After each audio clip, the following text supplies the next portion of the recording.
beri dhexdaasoo waxba saa usii badan aan laga joogin soo inaan karaash kuma noqona wax soo publish gareeyo dadka Soomaalida aadka caanka uga dhaxaa oo wax soo post gareeyo oo ready dadku yaqaanaan oo anakuna asxaabna oo habeenkii wada hadalno soo karaash kuma noqona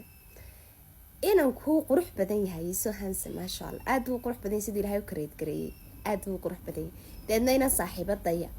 baanu safar wada galna wuxuu baan ku yiri nabal qofkana buurtiisa eeg bal ilkihiisa eeg bal sankiisa bal indhihiisa bal kalarkiisa bal dhererkiisa bal timihiisa ilka aad qurux badan iyo afaad qurux badan walaal uu leeyahay imilaa imika uu leeyahay deedna mid inkaari ku dhacba oo raaf cadda leh halkan way ismaqlaysa oo raaf cadda leh ba igu tir waa macaan daragle si kale uma yaqoon macaan daragle maalinba kilibka yare ma garanaysa yare ciyaal si yaro kala aad adigu iyo ma garanaysa waxaan ka filayna macna amaanu hadan dharka aanan uba fiirsanayn bay qodob igu dul istaagta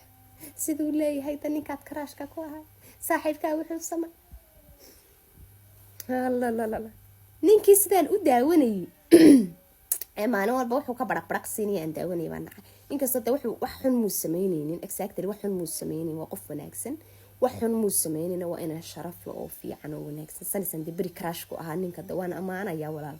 waa inaan wanaagsan oo ma garanaysa aad u fiican oo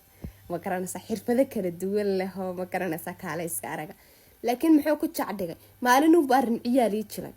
sidoo arin ciyaalka igu jilay dabadeed walaal inankii waan ka caloolka iyadaana u sababa